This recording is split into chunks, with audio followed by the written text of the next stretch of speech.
Okay.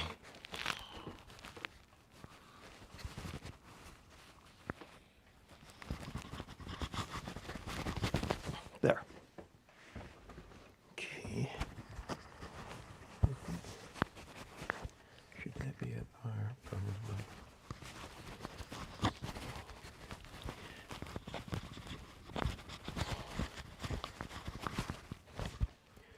Okay, there. Now let's see if we've got sound there. We've got sound there, but no video. Got the overhead, okay, which is not where it's supposed to be. It's supposed to be over here. And the screen, we've got audio. So, okay, audio is everywhere. All right. We're doing good here.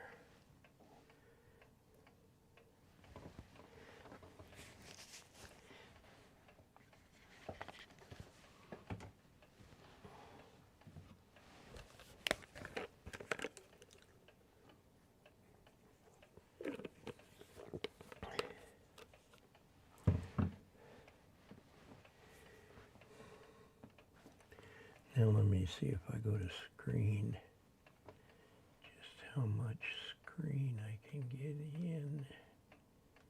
About right there. I think that's about it. All right.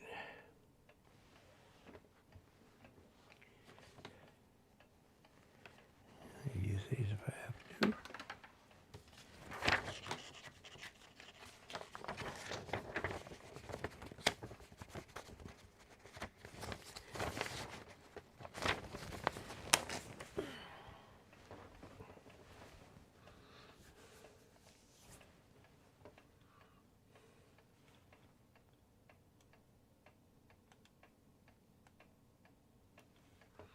Okay. Go back to normal view.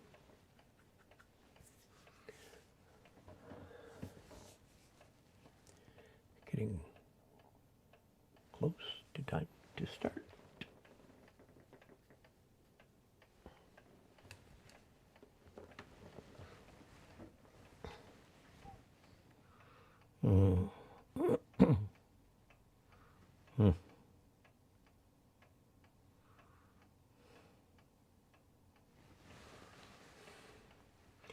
Those of you who are paying particular attention will note that there's the ticking of a clock.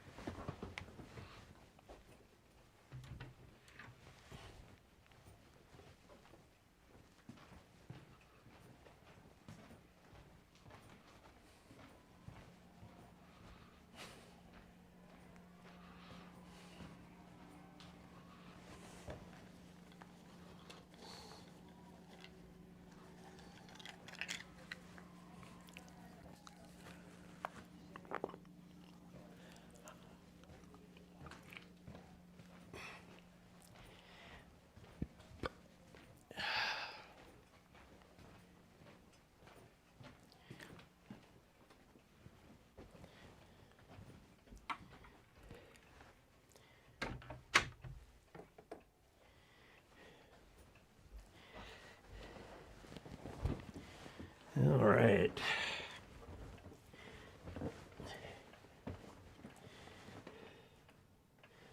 So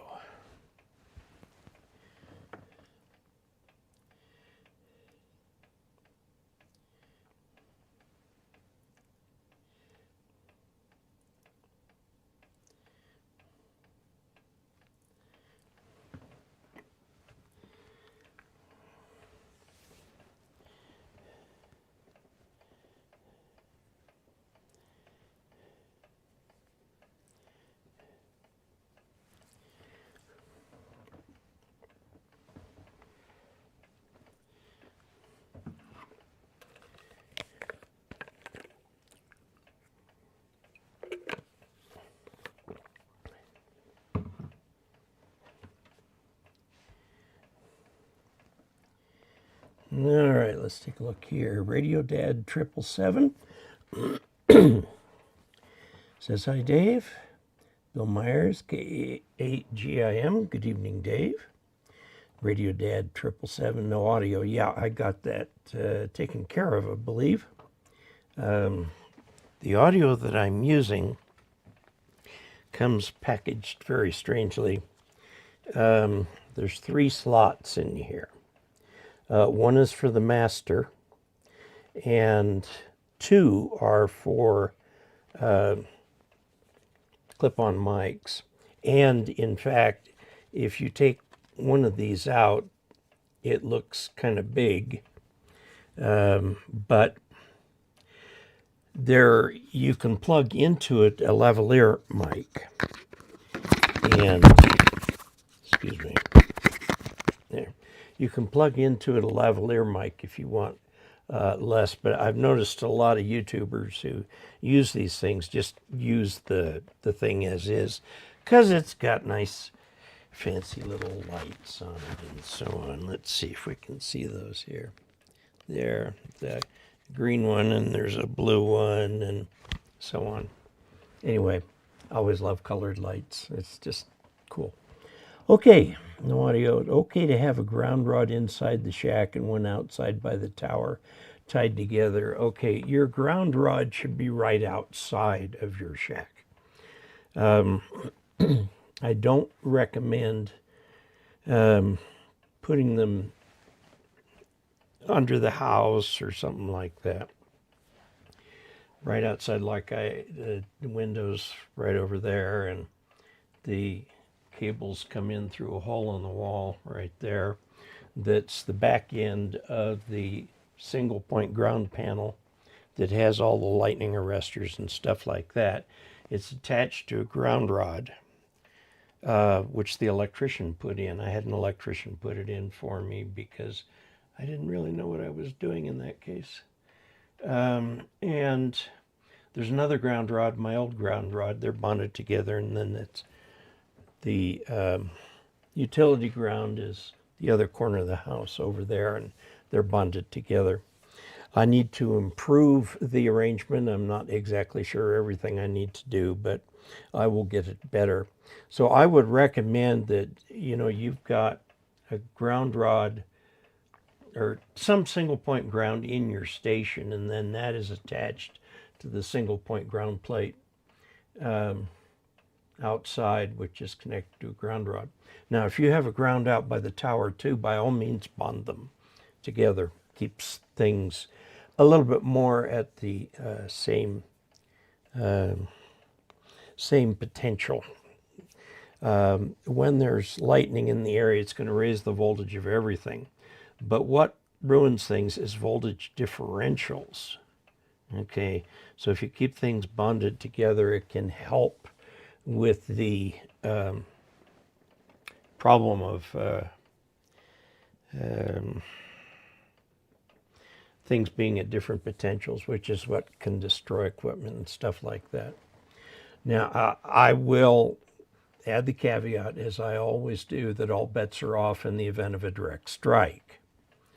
I did suffer a direct strike once, and that was, I was asleep on the couch right up until that strike hit, and then I was probably a good 6 feet in the air, I think. It was pretty bad. Okay, let's see. Okay, hearing everything together now. Okay.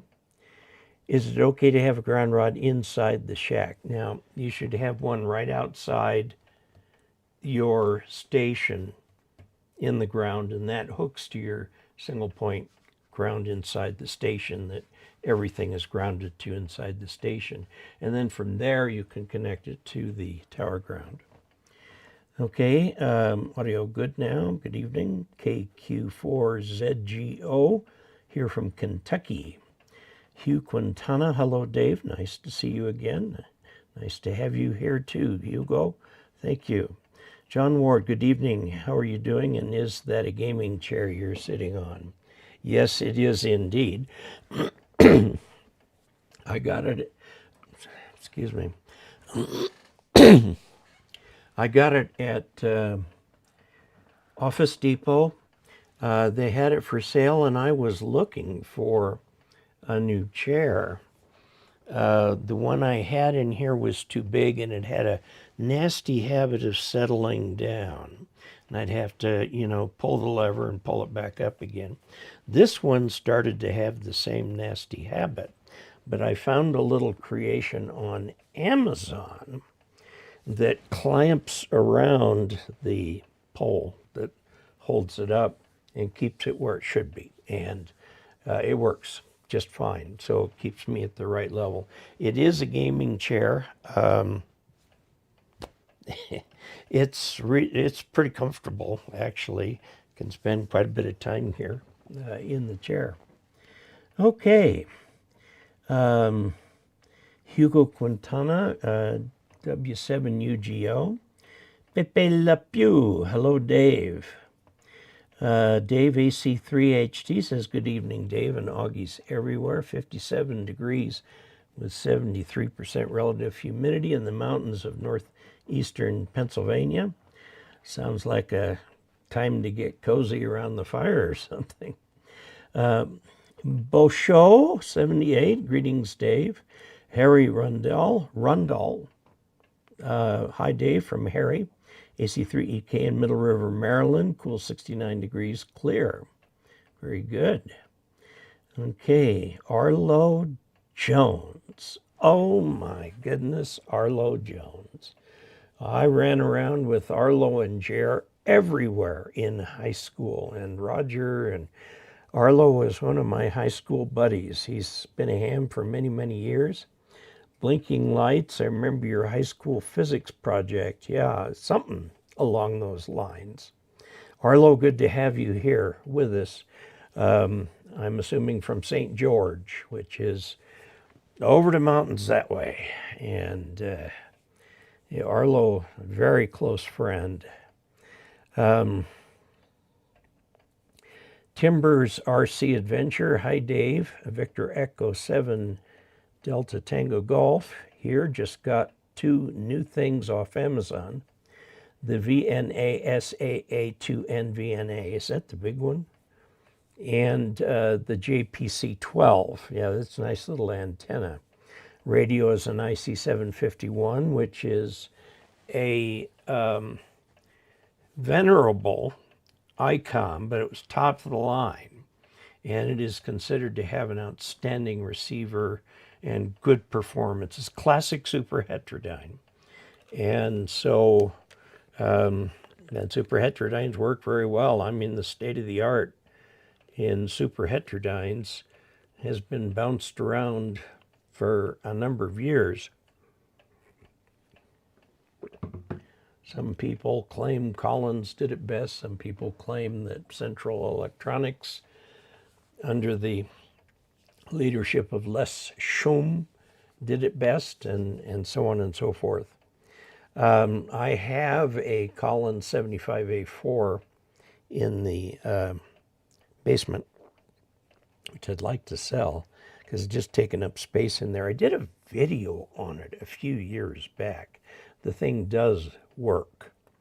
And it's interesting about it because it has those mechanical filters. And frankly, I think things sound a little weird through those filters, but I don't know, maybe the filters themselves have aged over the years. Let's see. Speaking of grounding, thanks to work being done in the house here, we finally found the domestic ground. Yep, the galvanized wastewater pipe. I hear this is not uncommon. Boy, that's very interesting. Well, Tricia Biesinger is here. Arlo Jones, you remember Arlo Jones, Trish. He was over to our house a lot. And he had that old orange Volkswagen truck that we used to take out to the cabin and everything. Trish is my youngest sister. Hi, Trish. Good evening. Les's stuff, KK7TPM, says, oh, and hello, and thanks for the videos. You're certainly welcome. We're up to putting out 3 long form, 3 short form, and 1 live stream every week. So something every day for you. And we're trying to keep things ticking over. One of the issues with this channel, we're one of the early ones. I think probably the earliest was K7AGE out of Oregon, who still occasionally does YouTube videos. Randy Hall was, I think, one of the very first YouTubers on first ham radio YouTubers. I was among the early ones. Now there are lots and lots and lots of them, okay? And some of the people are very good showmen. I've been told that I go into more technical detail and that people like my explanations, but I have noticed that subscribers continue to increase. I'm at 133,000 right now. The number of views per video is not as high as it has been, I think. And I think that's just because there are so many others to do it. I've been looking for changes in format that we could add that would maybe supplement the idea of questions that come in. A lot of the questions that come in are antenna related or grounding related. And I'd like to expand that a little bit to include, you know, operating your rig, getting on the air, what it's like on the air, so on and so forth. And I think we need to continue what we did for a while, which was to get on the air as part of this broadcast. So we'll see what we can do. Okay, let's see. PPA Dave, I'm putting up an end-fed half wave. I don't go up on my roof anymore. I'm leading toward mounting a 6-foot-long vertical 2x4 to the side of my stucco house and attaching a 10-foot by 2-inch PVC mast to it. Yeah, that will work.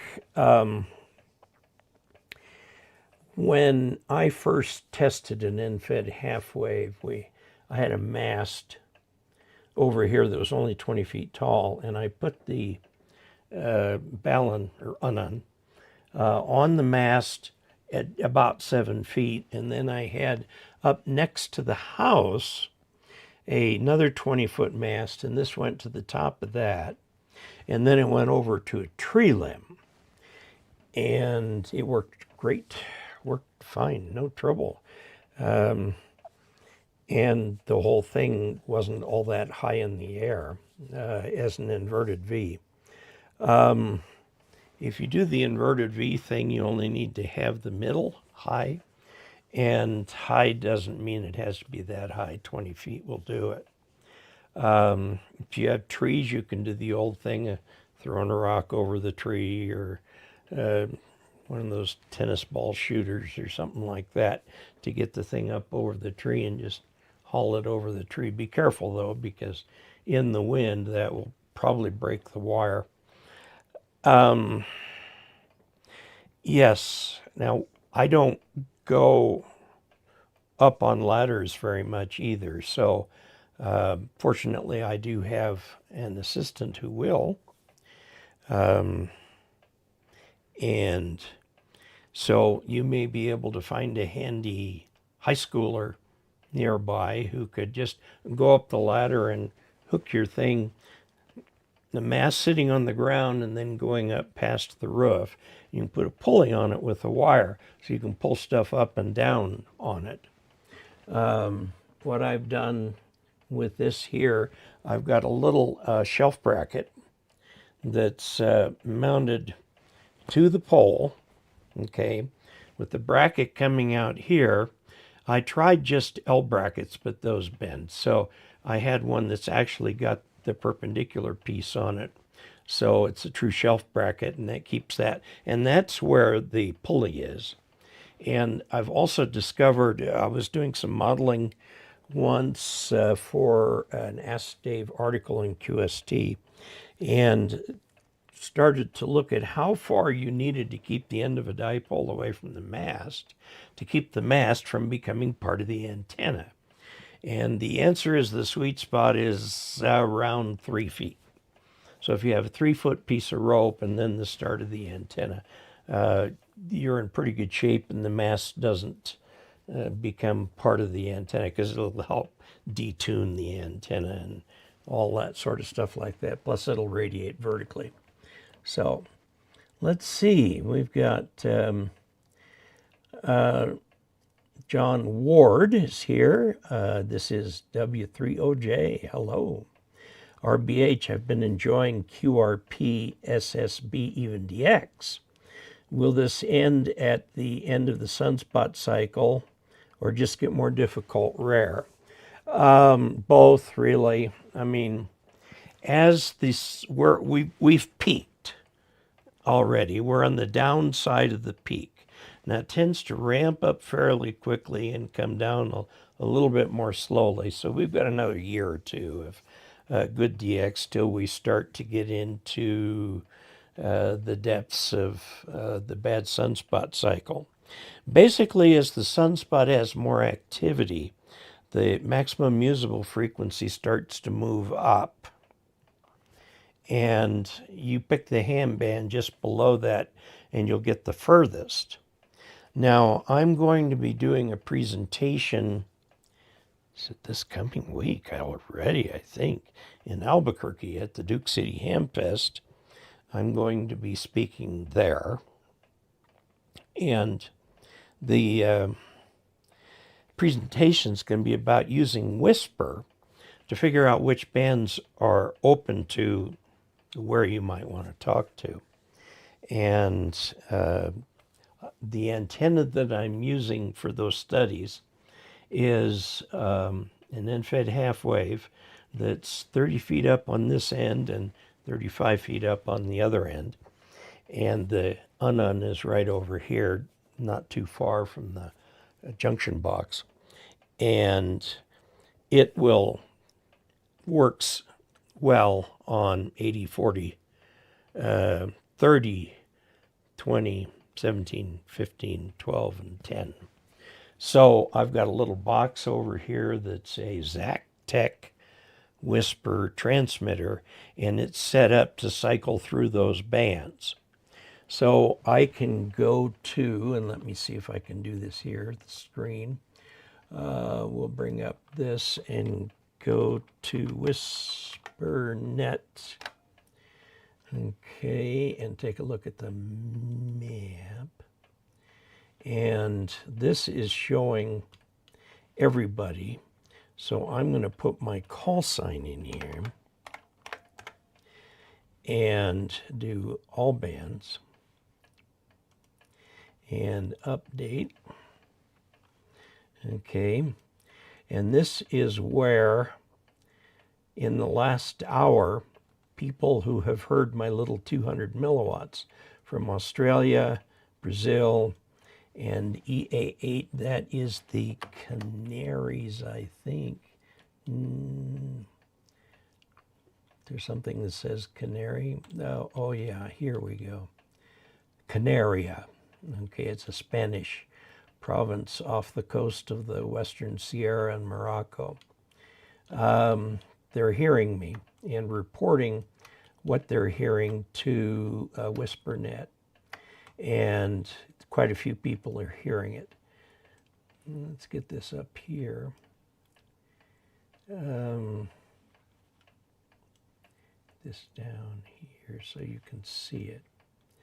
These are people who are listening to me. I'm the one in the middle, and I'm being heard by those people. And I think it's within the past, oh, it's just 10 minutes of time. Let's take that up to an hour.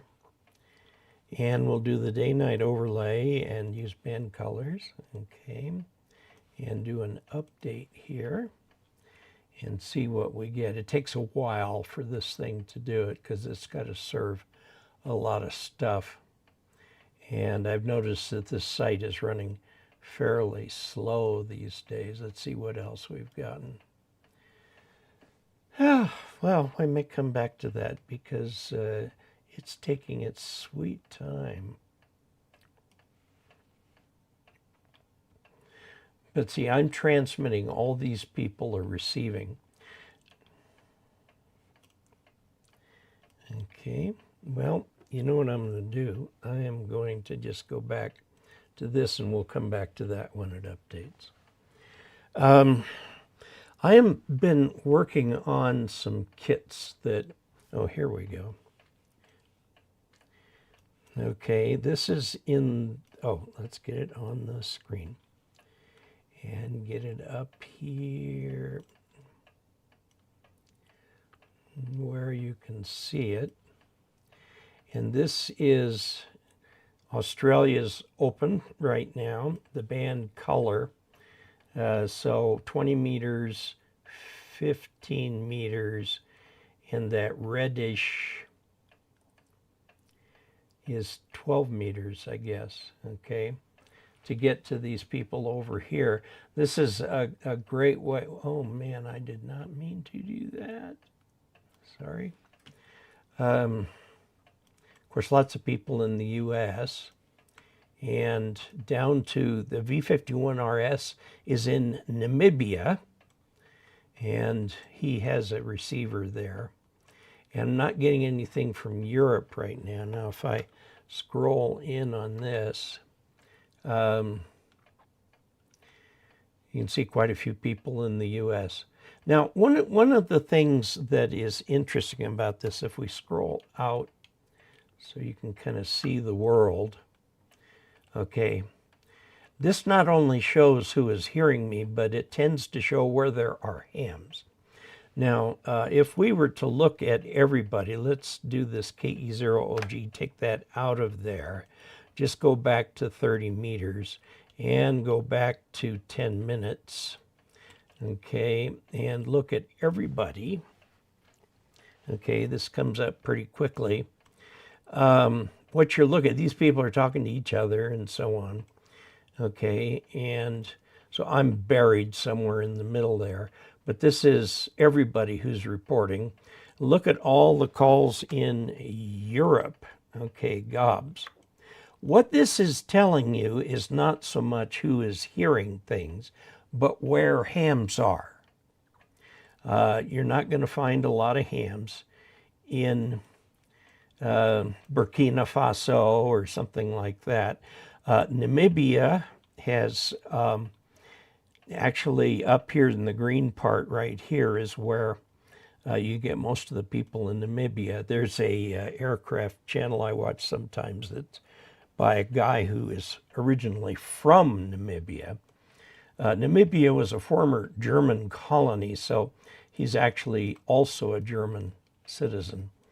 And anyway, you can see lots of people who do whisper.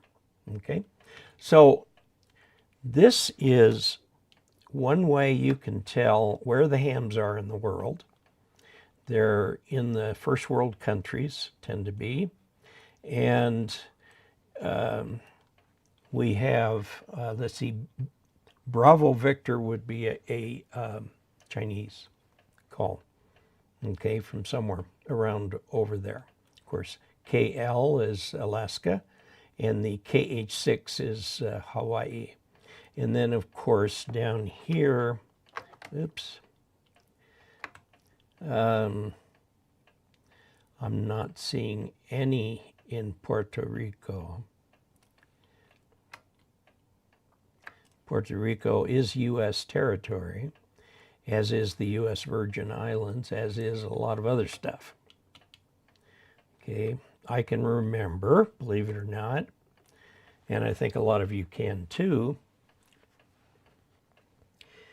when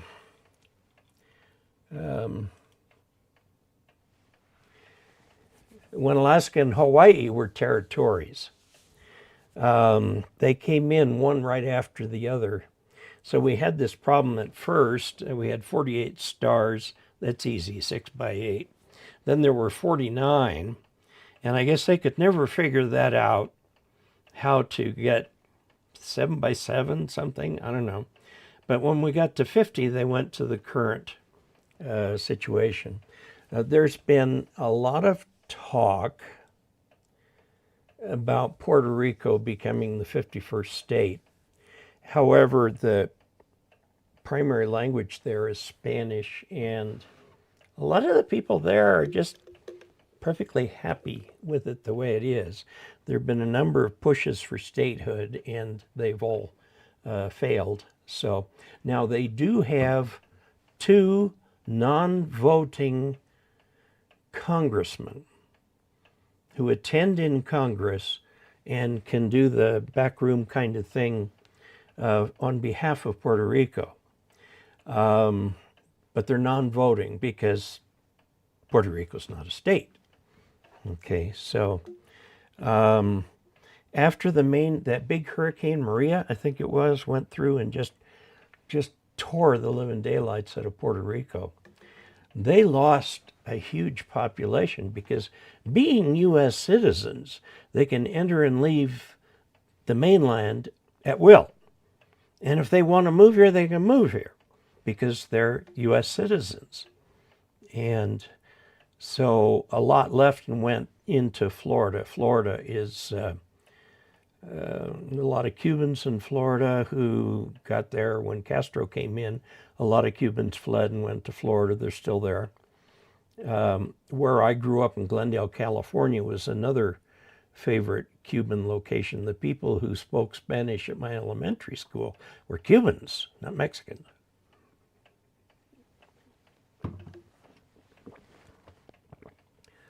Okay, let's see.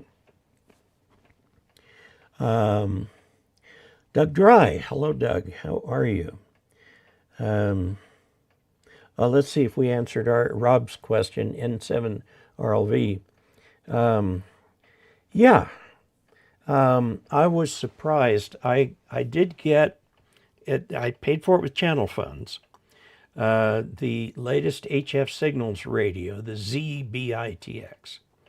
And I had the thing, I've had 2 single sideband QSOs with it, one where I got a 5.5 report and one where I got a 5.9. They were sort of contacts of convenience. I was tuning around on the thing. There they were calling CQ.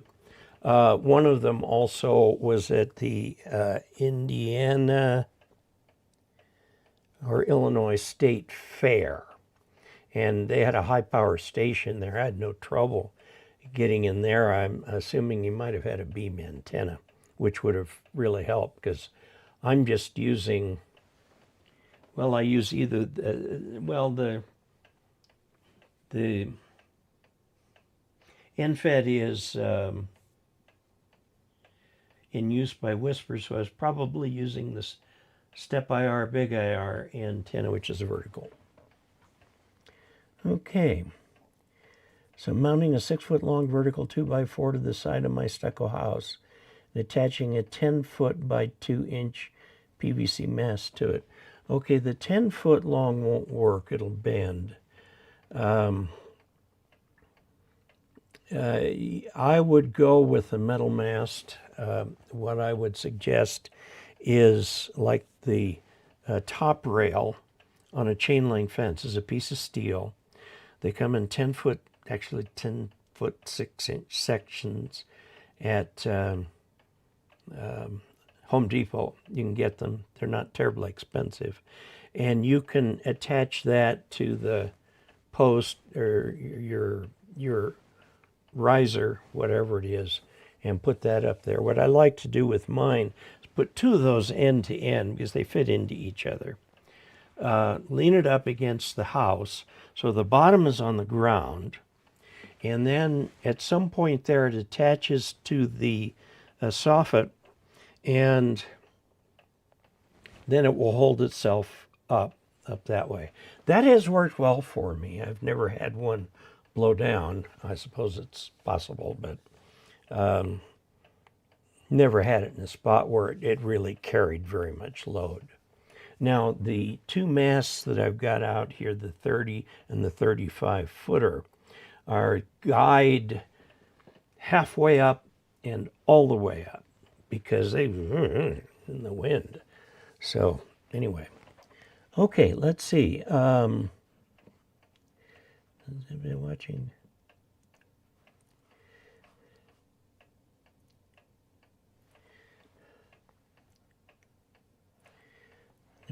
Doug Dry. Doug, good evening, Dave and all loggies. From Doug, KD4NC in Kennesaw, Georgia. 77 there, perfect weather to work on my antennas. Wonderful. It's 70 here outside with 41% humidity, and the horizon looks dark. We're actually under a flash flood warning where we are right now, and it rained earlier here. Not for very long, but in a few minutes it left 9/100ths of an inch of rain, and boy, it was sure pounding down like crazy. Like crazy. Chuck Schreiber, good evening, Dave, and hello to all N5 KVO from the hill country of South Texas. Tim Webb, Dave, been watching you for a long time. You've got me wanting to go and get my hem license. Thank you, my friend. Let me tell you how to do that. Let's go to the screen here. Okay, it's still on Whisper. Let's go over here. All right, and we're going to go to YouTube. Okay, and go to ARRLHQ Dave Casler. Okay, and you're going to, here's the technician course right here. Looks like it's up there. Oh, this is a playlist that the Big Island Club has. As long as those are actually my videos and they haven't swiped them. Anyway, this is the course right here. Now, if you view the playlist, okay, you've got T01 all the way up to T35, 36, 37, T37. So there's 37 videos. So what you do is and I'll show you the book that you want to get, and then you watch these videos which are directly correlated with the book. Let me go back to normal view here.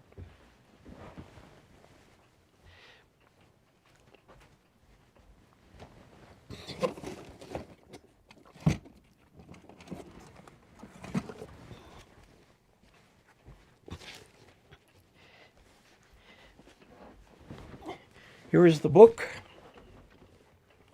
This is the ARRL Ham Radio License Manual, which gets you into your technician license. You can get this from the ARRL or via Amazon. And if you're an Amazon Prime member, you get the free shipping, so it's cheaper to get it there. Now, note down here, all the exam questions for use July 1st. Now, this is an out-of-date book. It should say 2023 to 2023 plus 4 would be 2027. Okay, and next, no, 2026. The current book, this is an older one, but it looks just like it. The current one will expire next year in July. You know, it should give you plenty of time to get through this. The idea being that you watch the video first, and this very first video will tell you what the book is, where to get it, all that sort of thing, and then explain the cycle. You watch the video, read the book. The idea is the video gives you some prep so you understand what the terms mean in the book. And then you study the questions associated with that chapter. And when you're happy with that, you go to the next video. And you can go through these in very short order. And the technician test is pretty straightforward. My daughter passed it when she was 9. She was 2 weeks shy of her 10th birthday. My wife, who's an artist, has her license. My son has had his. He let it expire.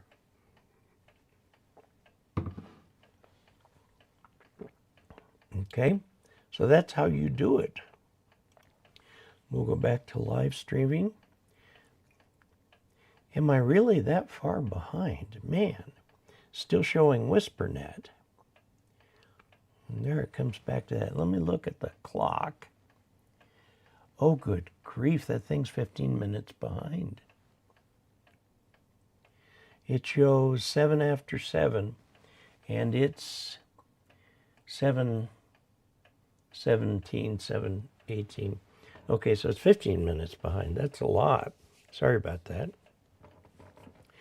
Okay, so that means that if you send a comment, I get it, I respond to it, and you won't see it for several minutes.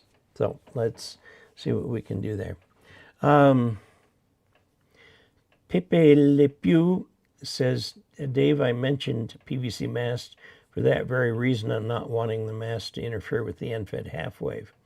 Do you have a preference, PVC or ABS? They're both going to bend. Okay, they're going to bend.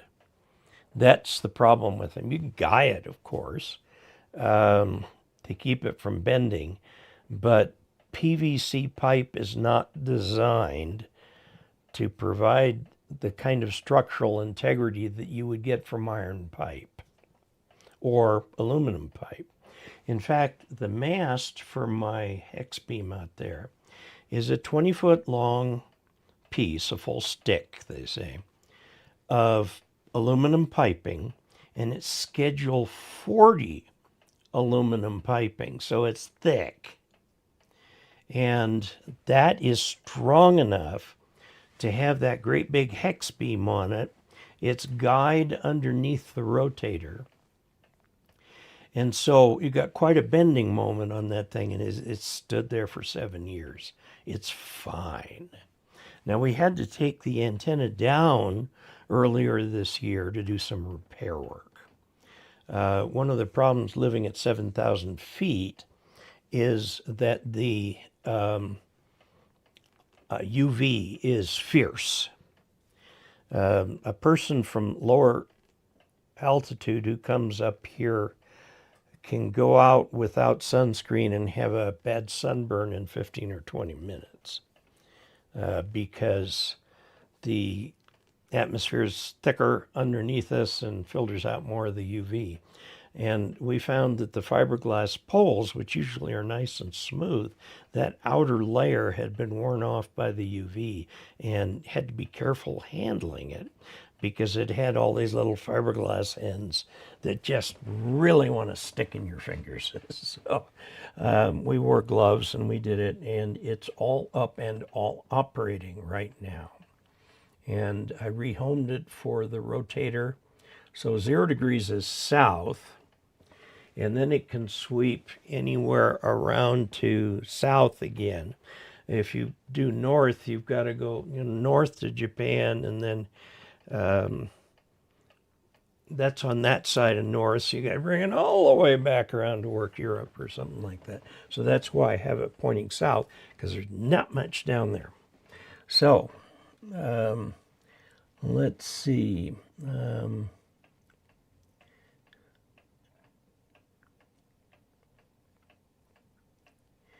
Okay. Now, I mentioned the 3-foot rule. If you have a metal mast, put a piece of rope, put an eye bolt through the mast or use a hose clamp or something. 3 feet of rope and then the end of your end-fed half wave. Okay? And then that way you don't pick up the mast as being part of the antenna quite so much. I mean, the effect is there, but it's a lot less than if you just had it an inch or two away. Glenn, N0QFT. Glenn, hello from far west Missouri. Hello. John C. John NI1S. I haven't met a tree I can't get a line over with my laser line from Tech Supply. There you go. And that's a handy way to do things if you are, for example, camping and you're in an area where it's okay to put something in the trees. A lot of parks and things like that don't want you putting anything in the ground or anything in the trees. I don't mind. The reason if it's a park, like a city park, they don't want you putting stakes in the ground because you can go right through the sprinkler pipes. And they don't want things in trees because too many people get their lines tangled in trees, and it can actually damage the tree. if you're like, say, have nylon rope up over a tree and you're trying to pull an antenna like that, you're actually sawing into the limb, and the limb, some trees, the bark is not very strong. You could actually saw into the whatever that layer is called, where the water actually moves. And you know, this is a problem we have here in this area with pine beetles, is that they get into the pinyon pines, lay their eggs, and the larvae feed off of that nice juicy inner layer, and they'll ring a tree in a heartbeat, which will kill it. The normal defense that they have for that is to push sap against those little larvae and kill them. The problem is when it's dry, like it has been here, we're in a severe drought, that the trees can't make enough sap to do the job, so they're very vulnerable to the beetles. And it is said that those beetles can sense a distressed tree over a mile downwind, and they'll go find this distressed tree and lay their larvae. So I'm just keeping my fingers crossed for our boy, are we really that far behind? Wow. Okay, we're just now showing, what's just now showing up here on the screen is where I'm showing where to find the training videos. By the way, the League also hosts the general and amateur extra videos, but they're behind the paywall. You have to go to learn.arrl.org. You have to be a member of the League in order to get to that. It's a separate website, and the courses are pretty easy to follow there, pretty easy to find. He's got all kinds of other stuff up there having to do with emergency communications and how this sort of stuff should be done and so on. Okay. Let's see. Chuck KI5MXZ. Hi, Dave. Terrence from London or in the UK. 2 Echo 0 India Papa Kilo. Hi, Dave. Hope all is well with you. Doing pretty good. We had a very interesting day today. Our church, in addition to its many meeting houses around the world, has an entirely separate kind of building we call a temple. And the temple is where we do the most sacred ordinances, like marriage for time and eternity and stuff like that. And they're opening one in Grand Junction, which is just 2 hours up the road. So we went up there today to take the tour. It's open to the public, absolutely open to the public. And anybody can go in, and they have sort of a tour winding around through this with people to help you at every turn. And so if you happen to be in the western Colorado area or middle eastern Utah, like Green River, go over and see it. It's going to be open for the next 3 weeks. Look on the website, and it'll show you what's there. But I have not seen it before, and seeing it was very impressive. It's beautiful. It's absolutely beautiful. And they allowed us to go through, not in tightly controlled tour groups, but kind of as a long string. They had a long winding path that took you through the parts, including the celestial room, which is beautiful and very quiet. They've done something amazing there to make that room incredibly quiet. But it's just, we had a good day. And then we went to Red Lobster and had lunch. One of the interesting things about Grand Junction is it's where all the big chain restaurants are. So if you want Outback, or Olive Garden or Red Lobster or Famous Dave's or whatever, you got a hole all the way to Grand Junction. And they're all in a row on as you go out of town to the west. So very interesting. They're on Highway 50, US Highway 50. Okay, let's see. Timber's RC Adventure, VE7 DTG returning with an idea and wondering your thoughts, would a wire mesh work for the ground plane for the JPC-12 antenna? You can try it. Now, let me tell you what the drawback would be.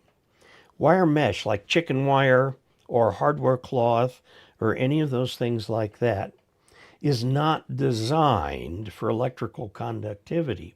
Yes, when you first get them, they'll probably work pretty good.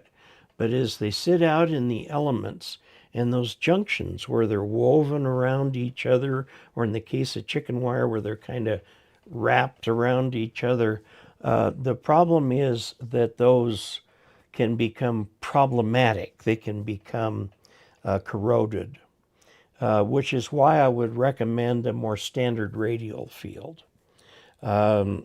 Now, with something like the JPC-12, I tested one fairly recently. Still got it in the bag in the other room. And nice little antenna, really. We used some radials that we had previously built for the DX Commander Traditional, or whatever their classic is. It's the classic. We had a bunch of 10-foot radials on that. We took 8 of those and put them on the JPC-12, and it worked very nicely. So you can do that too. 8 radials is not a lot, but it's enough. Now, as you add radials, you get to a point of diminishing returns, where adding more radials won't have as big an effect as the first radial, and the second, the third, and the fourth. And then, you can add radials for a while till you're up to about 16. Beyond that, it becomes the law of diminishing returns. Put a lot of money into copper wire. Now, my vertical antenna, I think I counted 32 radials on it, of random lengths, because I've added radials at different times with whatever source of wire I had. And that antenna works like a champ. So I used one of those DX Engineering radial plates at the base of the antenna as a place to bring all the radials together and screw them down with the stainless steel nuts and everything. And then the antenna mounts in through the middle. So the center conductor comes out and into the antenna, and then the shield is connected to the radial plate. So, and there's a ground out there too. I've got it grounded a couple different ways, but there is actually a ground rod right there at the antenna connected to all those radials. Works great. Okay, let's see. But yes, a lot of people have wanted to try it. Why not? Chicken wire's cheap. Juan R. AHRW. Hi, Dave. Greetings from Argentina. I'm finishing the course to receive my license in October. Thanks for all the help you gave me with your videos. Well, I'm glad you've found them useful, Juan. Really. That's why I put them together, so people would do it. The way this channel got started years ago was when I was on the Front Range, the Boulder Amateur Radio Club was quite active in teaching classes and so on and so forth. And I talked to the guy, the bishop of the church, and asked if we could use the church building for classes and for giving exams.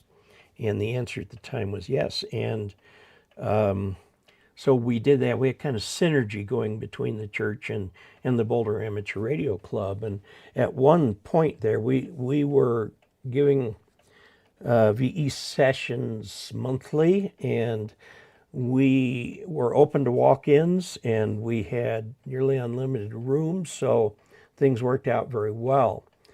We were at one point the most active VE group. That was 30 years ago. Anyway, when I came down here, the church group wanted me to teach a ham radio class, so I did. I had 4 whole students. Now, our church stake boundaries here cover a very large portion of southwestern Colorado. It doesn't quite go to the Utah border, but it includes Telluride and way out to Natarita and up in that area. The other way going up to Delta, over to Gunnison and Cedar Edge and some places like that. And so I thought, well, you know, people can't come every week for a ham class for a few weeks. So I thought, I'll make some videos that are kind of introductions to the lesson. So it's kind of halfway between self-study and classroom. And people could ask questions in the comments and stuff like that. Anyway, I put those out there, and pretty much nobody in the area got involved in that. 1 or 2 did. And however, I started receiving emails from all over the United States saying, we love these videos. Can you do a set for general? So I did a set for general. And then they said, do a set for amateur extra. Now that took nearly 2 years, because those videos are closer to a half an hour each. And there's still 30 of them or something like that to get through that book. And the extra book is quite a bit thicker than this. So that's a big step up to amateur extra. But I did the videos. Well, the league came to me. Well, I know, first of all, I had a viewer say, why don't you start a channel that you call Ask Dave, where people can send you questions. And he gave me an example channel that was also called Ask Dave or something like that, where the guy was major into hydroponic gardening. Okay, so I started the channel, and it became very popular very quickly too. Anyway, I got a call just getting 5, 6, 7 years ago now, where they asked me to do 2 things.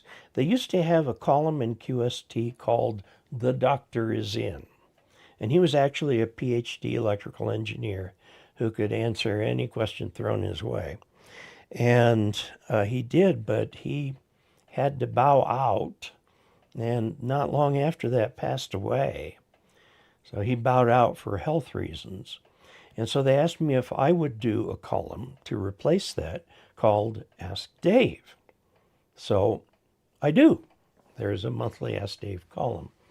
And I've got a notebook here with all my previous columns, so I can, if an answer or if a question seems familiar, I can always go back and look at it.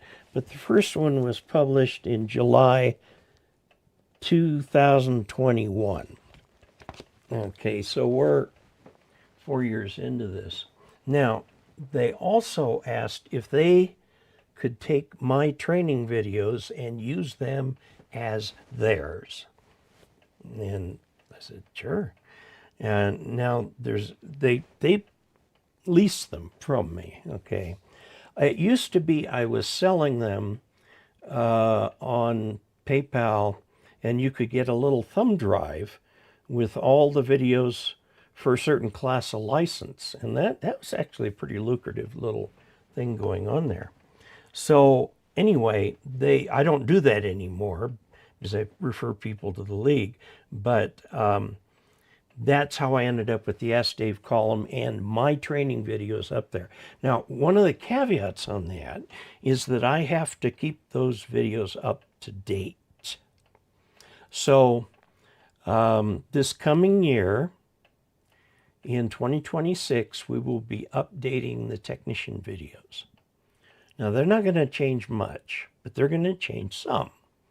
And so they will be up to date with the new book. Now, working with the league, I have an in. What I get from them is not the new book per se. What I want to know is what's changed.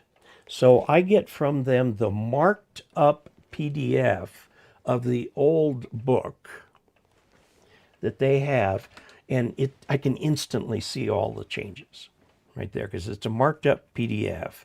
And I guess PDF, if you get the the Adobe Acrobat from Adobe, you can actually do annotations and stuff in there. And I can just go through those and start going, that's important, that's important, that's important.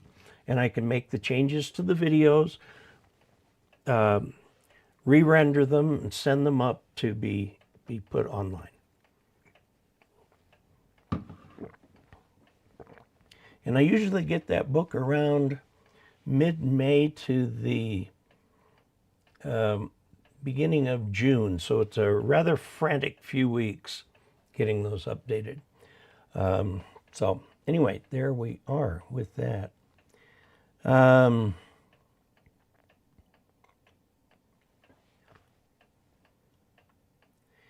I'm looking at the 2 clocks here. I'm still 10 minutes behind, yeah.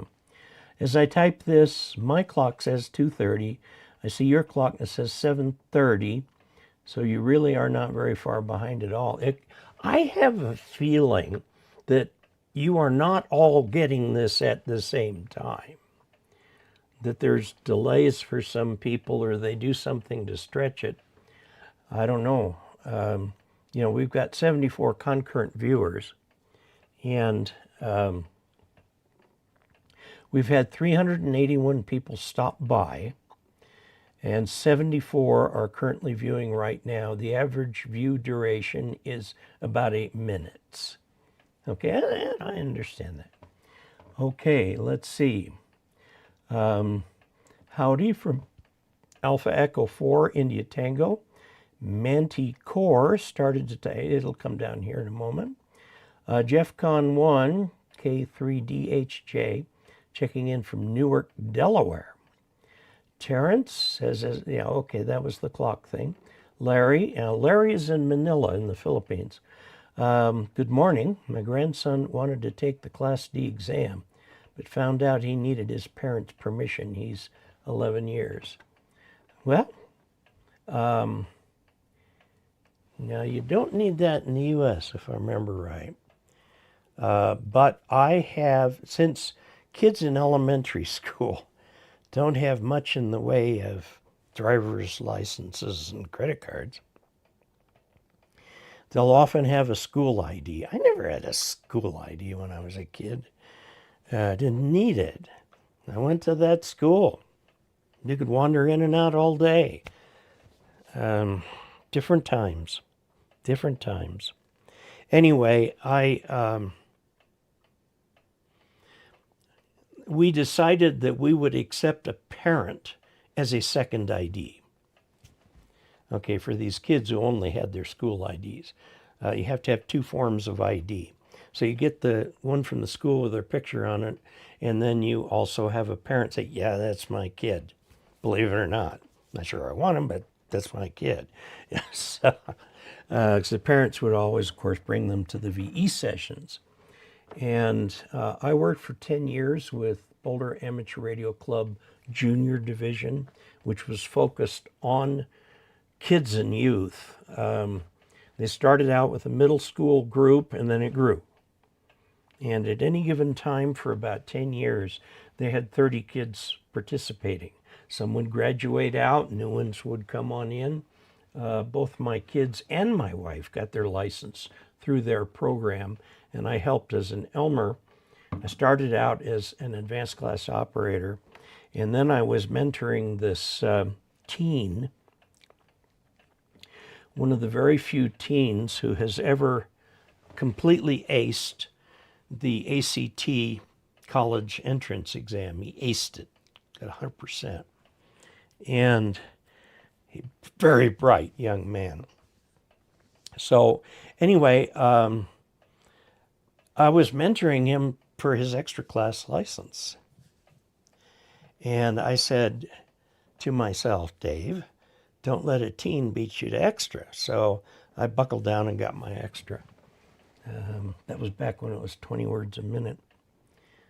It was also back when it was uphill both ways to school and back home, and 3 feet of snow in both directions with 105-degree temperatures. And you remember those days, the good old days.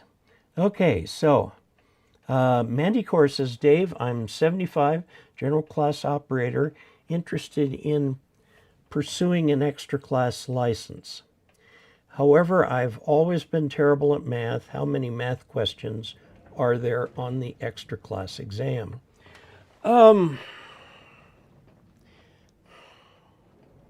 This is 50 questions. I would say a good 5 or 6 are. Now, if you watch the videos that go along with the extra class version of this, we go through all of that in detail. And if you can use a calculator and use sine and cosine and stuff like that, it's nothing dreadfully advanced. I mean, there's no calculus, no matrix algebra, none of that fancy stuff. They do want you to understand the formula for inductance and capacitance, inductive reactance, capacitive reactance, and know how to combine the reactance with the resistance properly to get the actual value of reactances on there, which takes a little of what is, I think, mistakenly called complex algebra. It's not that complex. It's just that you've got 2 types of things. You've got a resistor and you've got a reactor, and they don't directly add. They add at right angles. So that's where the triangles come in. But watch, go log in with your ARRL credentials and take a look at the list of videos in there. There's a lot of them. And that's why I break it into bite-sized chunks. And I think you can make it through just fine. The kind of math, you need to be really comfortable with, using your calculator. And you need to, do a little review on what a sine and a cosine is and stuff like that. And we use them in ham radio. You've heard the term sine wave. That's exactly where it comes from. So anyway, there you go. Okay, yeah, take a look at one of those. Whiteford Pipes Handmade by Michael David. Oh, that sounds like an interesting one. Hello, Dave. Nice to see you. Best wishes from Mike, VE3HIP from Welland, Ontario, Canada. And good to see you. Ben-Hur CBs and Trucker Tips. Good show.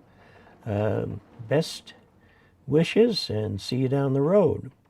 Larry said also his parents were afraid it would interfere with his schooling. So we moved it to summer, needs to take a seminar class, asked NTC and found out 100 questions. I would just offer this, Larry. I did a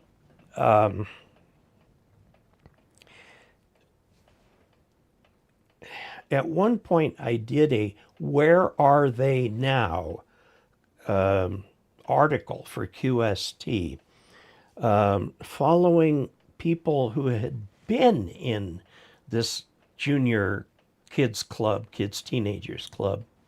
Okay, 10 years later, where were they? Nearly every, well, not nearly, everyone was either in a technical job or in a engineering course of some sort in college. There's not much better way to prepare a young person to innately and intuitively understand the STEM programs, science, technology, engineering, and mathematics than ham radio. And I got to tell you, in my own case, I got my novice when I was a student at Brigham Young University in my senior year. Well, after I went into the Air Force, I started to work toward a master's in engineering. And I found that I learned more good, solid math in ham radio to where I could intuitively understand it. You know, it wasn't just symbols on a page. It was, oh, I can remember tuning an antenna with that problem. And so it gave me an electrical intuition, having been a ham for quite a while. Well, for a number of years. By the time I was in the Air Force, I was a general then. No, advanced. General.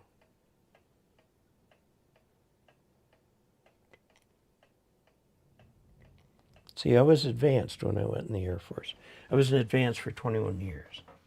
So, and I've been an extra now for close to that. I've been a ham for 50 years this year.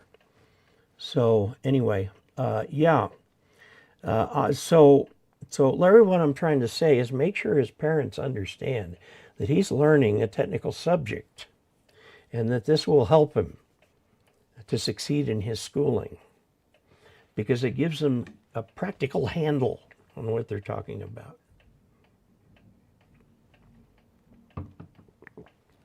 And I think most of you know that my assistant got his technician license.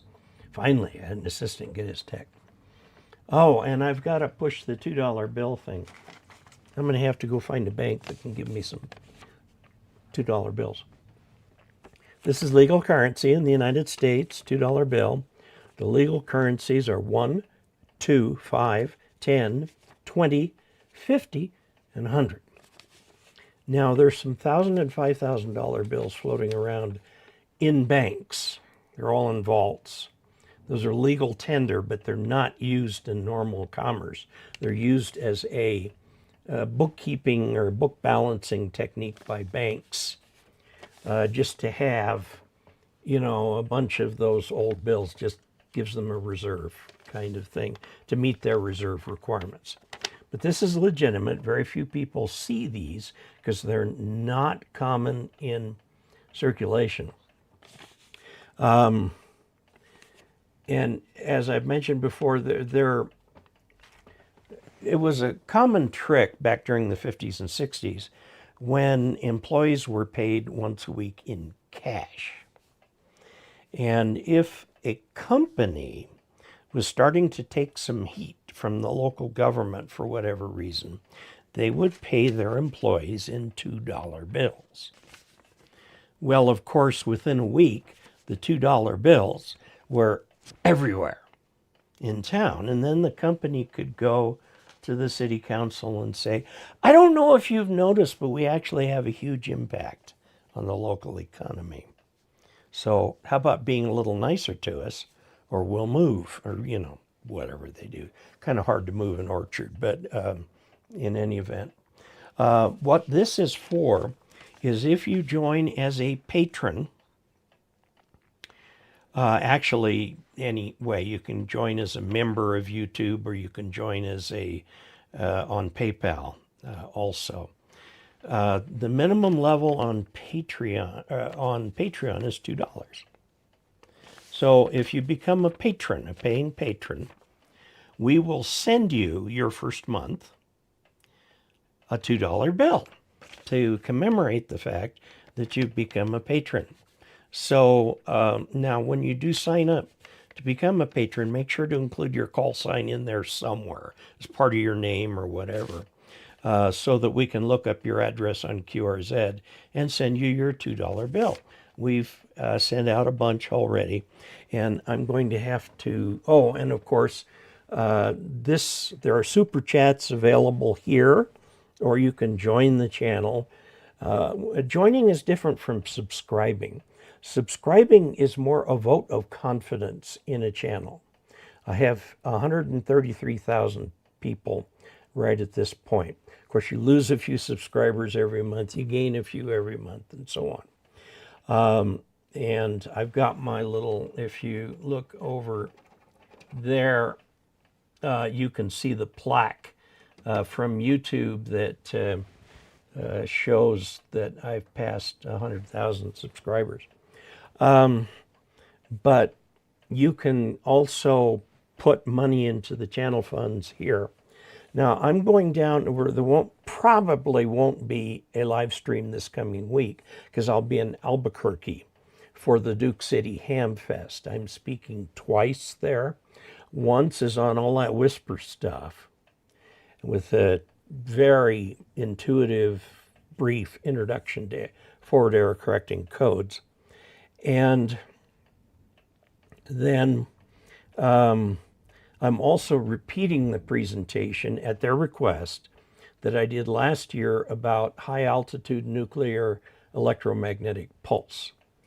And then we'll come back in October. It's California for Pacificon. We go out there every year. And I'll just give the one on whisper, and then they asked me if I'd do a Q&A on Sunday morning about the Ask Dave stuff. Okay, so anyway, there we are. I wanted to get that little plug in for the channel funds because, like I said, there's a lot of other ham radio channels. And so it's diluting the pool out there. And the channel funds that are coming in, I've got to keep above a certain level or it becomes economically unsustainable to keep the channel going. And so, please, anyway, if you can do that, that'd be great. Okay, let's see. Good part was when I talked to NTC, which I assume is your equivalent of the FCC. There, there's Blessed Layman, North Carolina. Good to see you live. Is there a typical loss in using a balun or an unon? Yeah, about a dB. In other words, not much.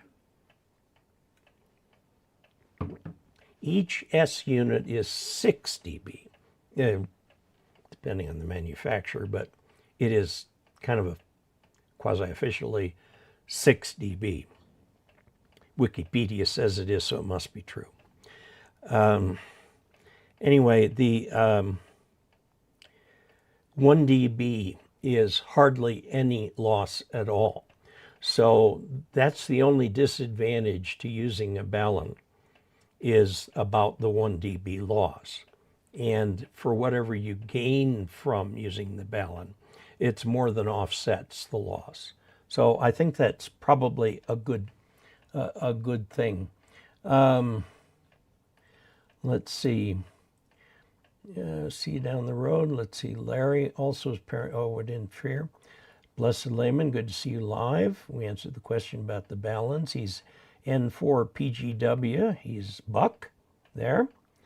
Okay, James Totten, I finally got to see the live stream in real time. There you go. For whatever they consider real time, it looks to me like it's lagging by 10 minutes. Let's see, WA8HUB. Good part when I talked to NTC, I mentioned he will be 12 and they said he can take Class C, which is higher, including some HF. That's good. Carol Martin, no, Glenn is using Carol's email or YouTube sign-in. I am dyslexic. I passed the extra. Work on it should not be too bad. Godspeed. John Ward, the delay is due to the internet connection. Yeah. I'm using Starlink right now. I do have a local provider that I support by giving him my roof to use as a repeater for the terrestrial microwave system. Because I want him to succeed. There's a lot of people who don't want to do Starlink for whatever reason. I do Starlink. And we have Starlink in the motorhome. So we'll have, if I don't know when we'll get into Albuquerque on Thursday night, but I don't know if we're all hooked up and everything. You don't have to worry about trees getting in the way down there, that's for sure. But we'll put the Starlink antenna out. And, oh, interesting story on Starlink, I got to tell you. With the last RV, no, this one. Last July, I had been asked to speak at the Flagstaff Ham Fest. And so we went down there towing the Jeep, and we were going to park the RV on one of the club members' land and just what they call boondocking, just rough it, no hookups. That's okay. The RV is good for 3 or 4 days before we end up filling up one of the holding tanks. And as we were crossing the Navajo reservation, we hadn't gotten very far, but the engine gave out.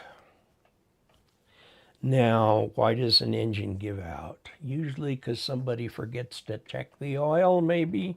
I'm sure that was the case, but it was a very expensive mistake. But we were out in Technospos, which is a trading post on the Navajo reservation in Arizona. And they gave us shelter for our RV while we hopped in the Jeep and made our commitment in Flagstaff and then came back. And of course, I had to make a lot of phone calls. We had to find a place. We had to find somebody to tow it, all of this kind of stuff like that. Get back up to Cortez. It ended up Good Sam was good for the tow. Anyway, my iPhone has a little feature on it that says, if we can't find a cell signal, can we use your Wi-Fi?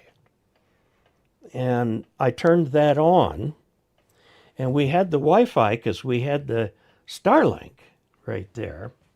We didn't have any cell service, but we had absolutely perfect ability to call anybody that we wanted to via Starlink. And this was before they announced the thing with whatever that company is that does direct to Starlink. This was to the terminal and Starlink. It worked like a charm. We had to get the tow down there. We had AAA, we had RV coverage. With AAA, they only wanted to pay the tow guy $120. And we were like 50 miles from Cortez. He said no. So we called Good Sam, and they called the same guy who has a big flatbed truck that tilts up that you can pull a big RV onto and take it in. And they have an upper limit on their insurance of $1,500. Well, we got that thing towed up there, no problem. Then we had to find somebody to fix it and so on. That was a long story, but anyway, it's working, working fine. And we had a problem with the engine, and the people who provided the rebuilt engine, can't remember their name right offhand, but they were good for the parts and they handled everything and paid me for the labor and all that kind of stuff to get it fixed. So that was very nice.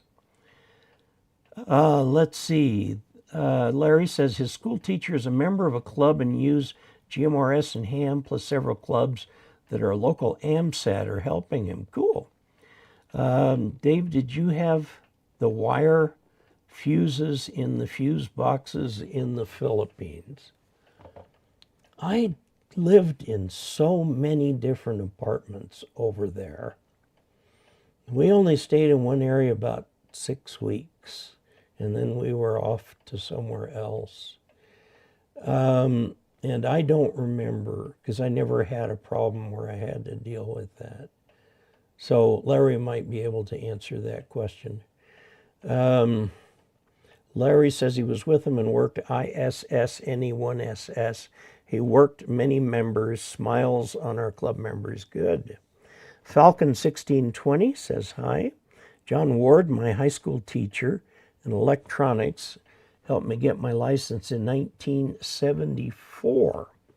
Now I am a retired engineer from the government and retired college professor. Well, very good. I ostensibly retired in when I turned 62. I'm 74 now, so 12 years ago.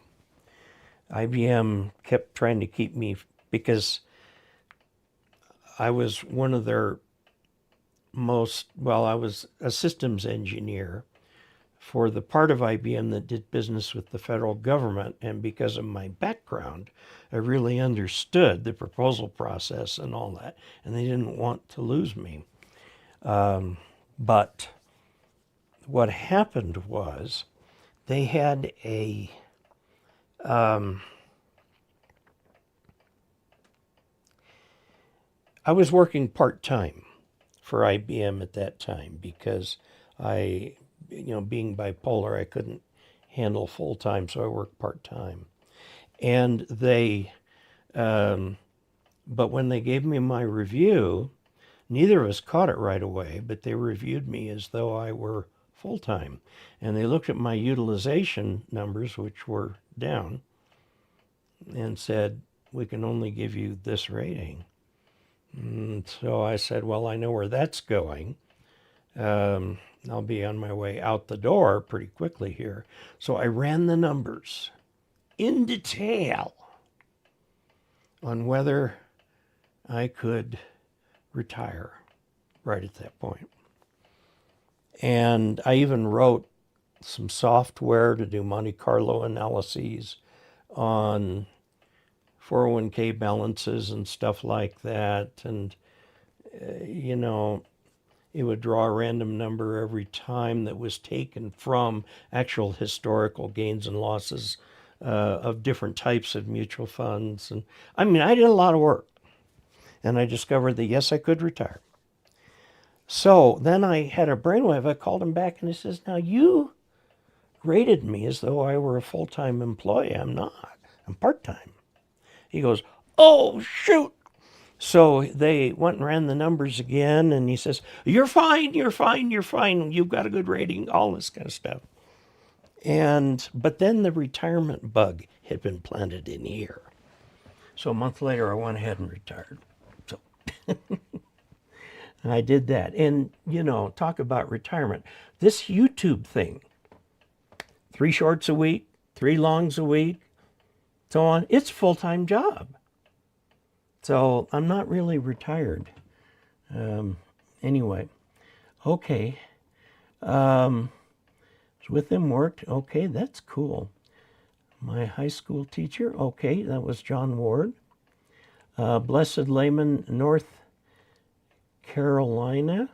Thank you. I didn't think it would be even that much, but it is still negligible. Check the questions. You can always, if you're having a lot of trouble, you can always memorize the answers, but I don't recommend that because the math, if you can get your head around it, it gives you an intuition about how radios work and don't work. Okay, I get questions from brand new hams that make it clear they really don't have any intuition about how radio works. So that's what I would like to build in you. And I try to do that through the videos there. Okay. Larry Fields agreed on this. I mentioned it, making comments of Bob Heil and others he's always asking, like DW9, KVT, and others. Good. Larry says, for your information, AMSAT Philippines, NTC, and Para are working with them. Good deal. Neil Marsh says, good evening, Dave, and all. W7NRM. Falcon 1620, your class helped me pass the tech, and I'm about due for renewal. Well, great. Of course, do renew as a tech. You can renew indefinitely if that meets your needs. People where that would meet the needs are those who love chatting on the local repeater, working special events, helping with the local 5K run, whatever, by helping to staff the aid stations. I mean, there's a lot you can do with the tech license. You can do satellites. You can talk to the space station. You can do moon mounts. There's all kinds of things you can do.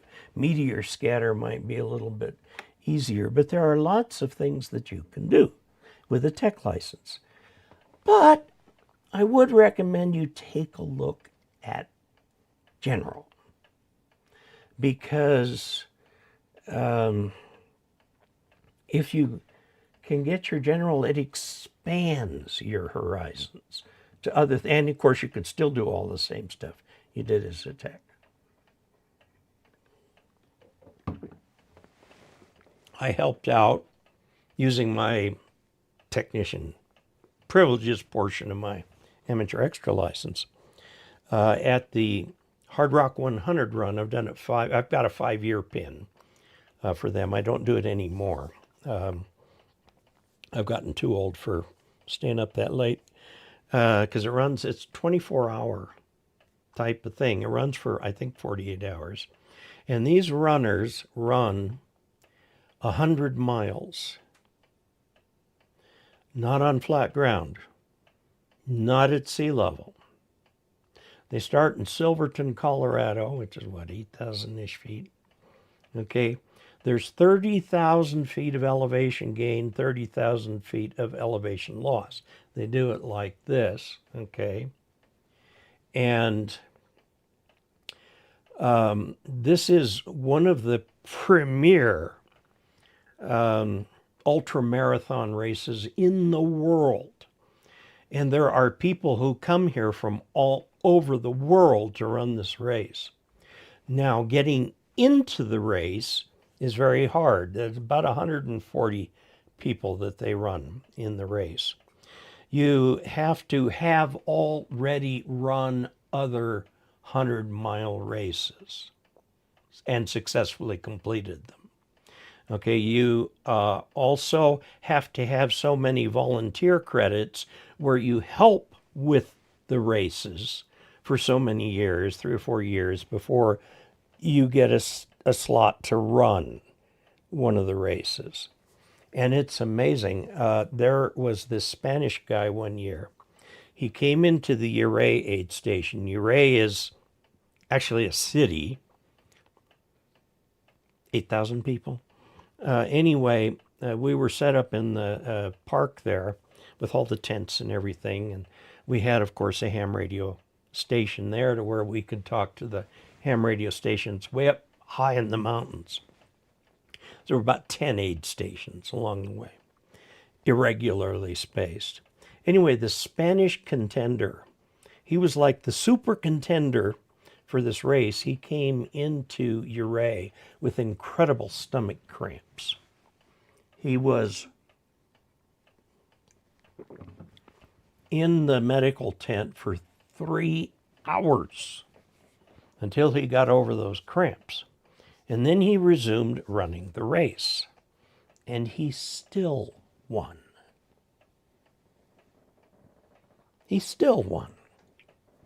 I mean, some of these people, I am convinced the first 10 who place in this race are actually aliens. They're not human. They're aliens. Because no human can do that. So, anyway, these are amazing people. So when I went and helped out at these races, I've never seen so many flat stomachs in one place, but I had a guy ask me once when I said that, did you find that motivational? I said, absolutely not. That would keep me from chocolate. So in any event, I have lost a lot of weight. I've lost about 60 pounds in the last year, thanks to Ozempic and being diabetic.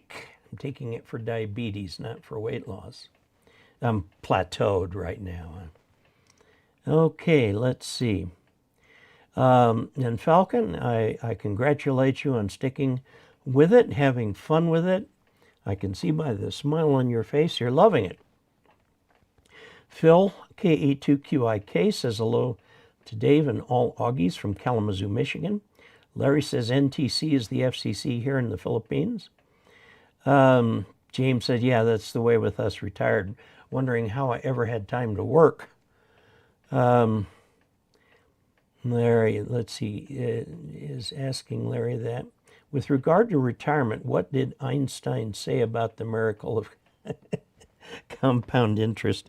There is an apocryphal quote that there are only two things that are magic in the universe.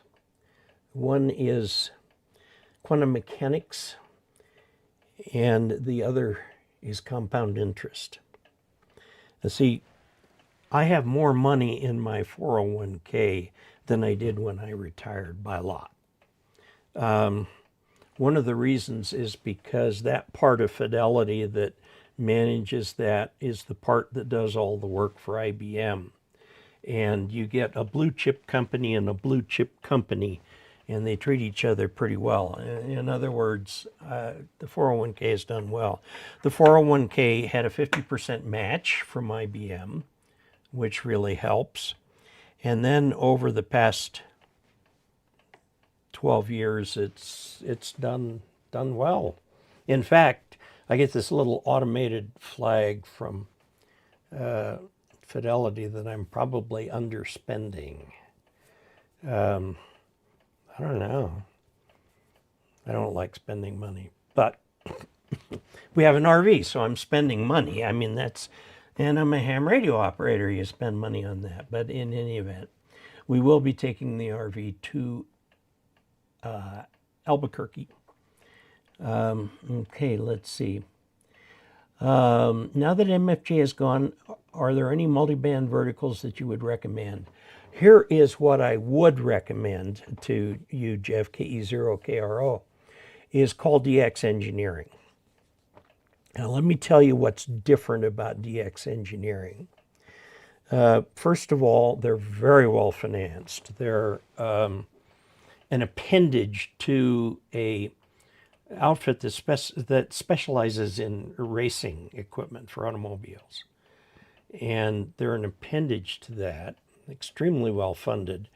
They are a separate entity, although their main showroom in Talmadge, Ohio, is at the back of the main showroom for the auto parts place, for all the mag wheels and all of this kind of stuff. Anyway, and all of the people who will greet you at the counter or talk to you on the phone are probably amateur extras, and they are all experienced, I mean major experienced DXers and contesters. These people know ham radio like the back of your hand, okay? They're not just salesmen. I've told you about the storied HRO when I asked for a barrel connector and they didn't know what it was. Unfortunately, I couldn't show them one because that was why I was there, was to get some barrel connectors. I will show you one now. This is my connectors box where you can connect anything to anything. And this, here, let me do it this way, the overhead. This is a barrel connector. You can take two coaxes, connect one here, connect the other one here, and you've got a coax extension. That's a barrel connector. They're dirt cheap. You can get them at any ham fest for $3 or $4 a piece, maybe. You know, they're essential to have on hand. If you do anything where you're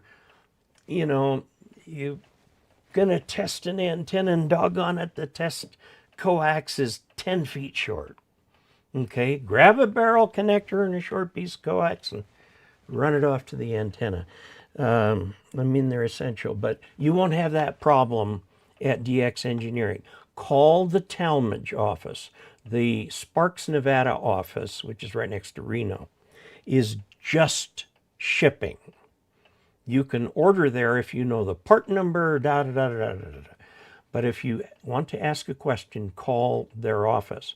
Now, they know the industry very well, and they can turn you on to multiband antennas in a heartbeat. If you've got the room, run an end-fed half wave. By the way, dipoles don't have to be straight. They can come to the middle and turn direction. And I did an Ask Dave article on that, I think about a year ago or so, where I actually modeled this. I modeled putting up a dipole that wasn't straight or had the ends hanging down. And we did a video where we took a 40-meter inverted V and says, okay, let's pretend we can't fit this in the backyard. So we'll come down halfway and then just hang the ends straight down. And guess what? It performed great. You couldn't tell the difference. Okay? So you can do all kinds of things if you don't have space for the full-sized antenna. The reason I push dipoles so hard is because they're dirt cheap. And no vertical works better than a dipole. A dipole, let's call that the reference antenna, has unity gain.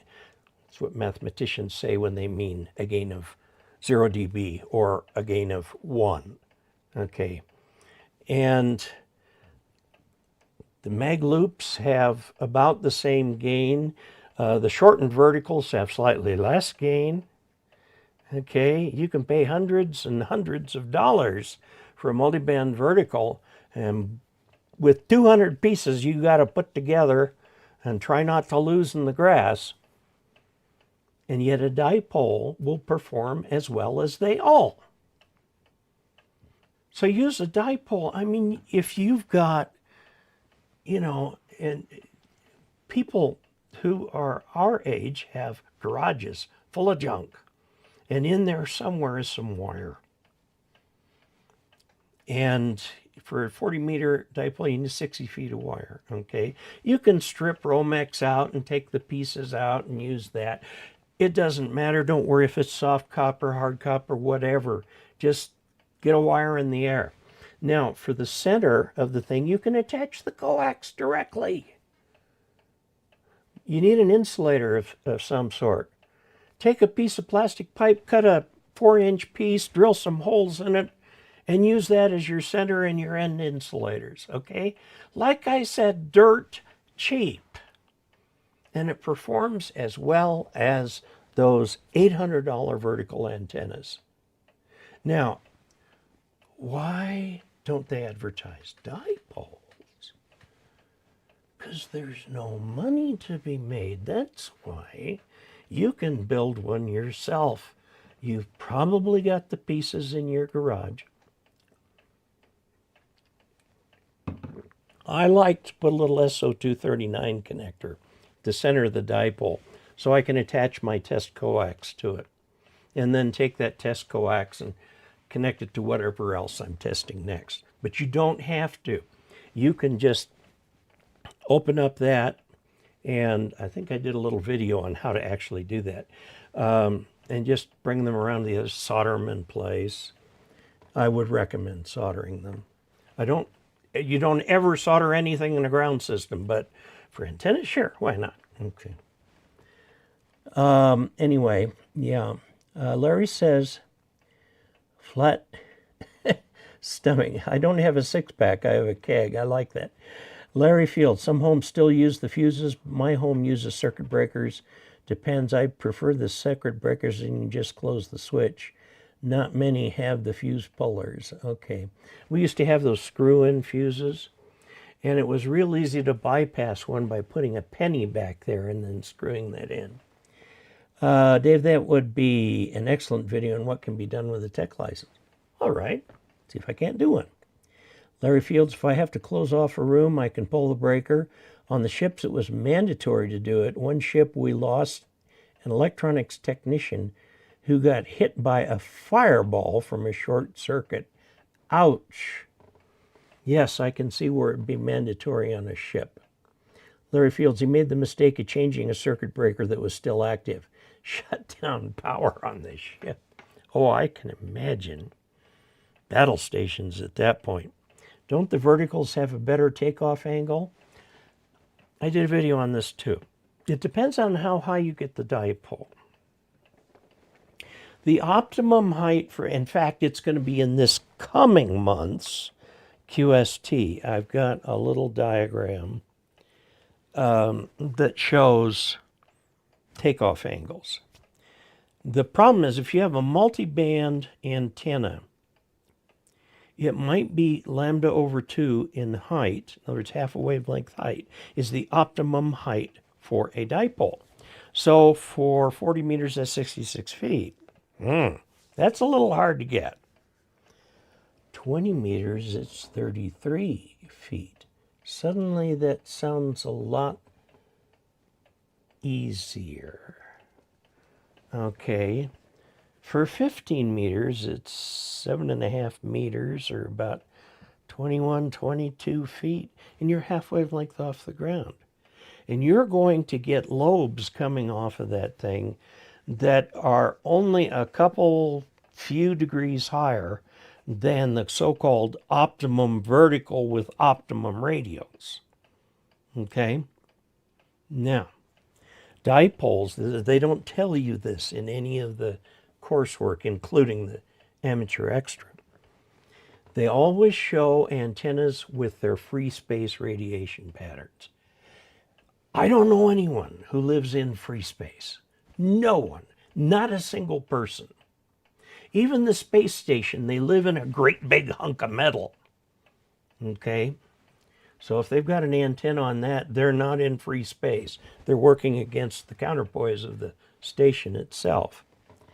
So why not show antennas with their gain pattern over real ground? Now, I'll grant you, NEC2 isn't that wonderful with ground. You need NEC4, but then you got to know a lot about ground. And anyway, here is the net. On 20 meters and on up, it's real easy to get a dipole up to its optimum height. And if you do, which is half wavelength, to get a nice clean set of lobes.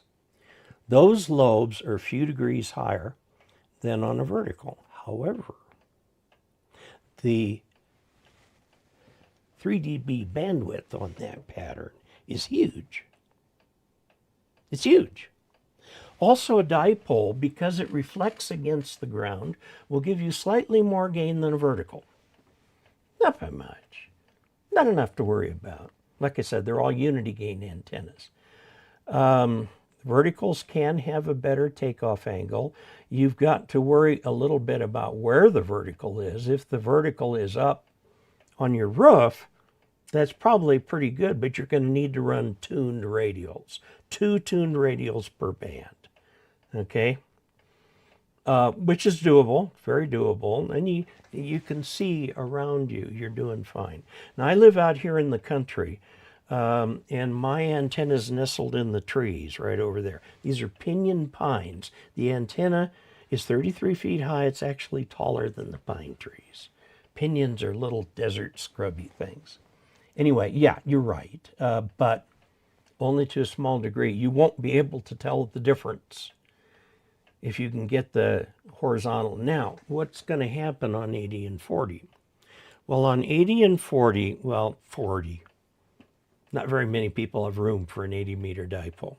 40 meters, and it's going to be at less than optimum height. So, yeah, you get the lobes coming up on you more than they would on a vertical. But look at the beam width. The beam width on those things about 30 degrees or more. Okay, from 3 dB to 3 dB down, okay?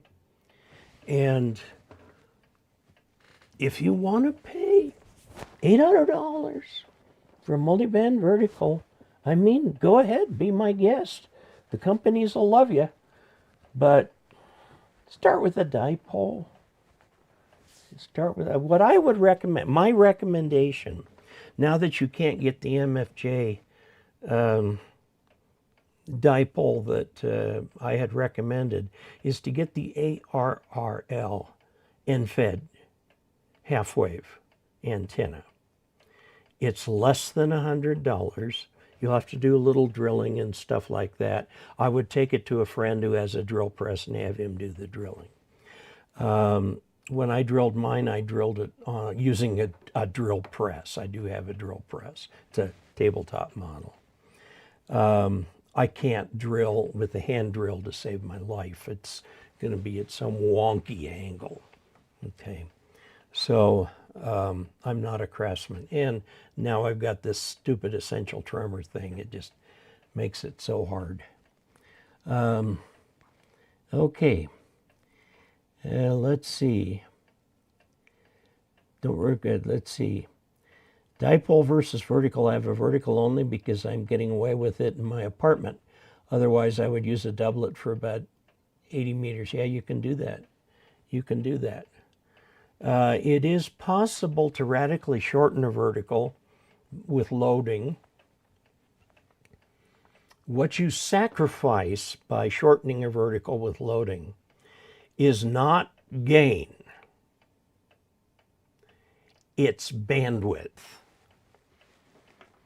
So if you shorten a vertical for 40 meters, like the magnificent HB4E, whatever it was, that they had out for a while, I got one, tested it, it was magnificent, and then they announced they were going out of business, and they're not selling them anymore. I think DX Engineering still has some. They're only 18 or 19 feet tall, so they're real easy to hide.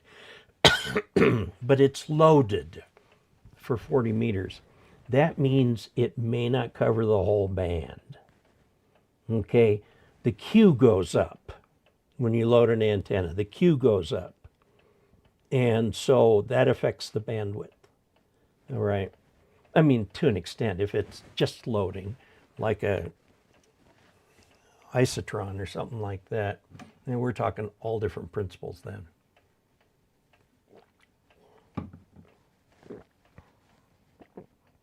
Okay, I bought 20 of those barrels in Simlims in Singapore. Blessed Layman dipoles for the cheap. I find CATV coax everywhere for free. It works. I just did a video on that. I don't know if that video's been released yet. But we did a video on RG6, which you can get dirt cheap at Home Depot or Lowe's.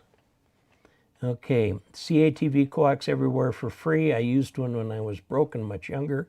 It works, but using adapters better than trying to make the coax fit in the PL259. You can get adapters. Let me show you this adapter.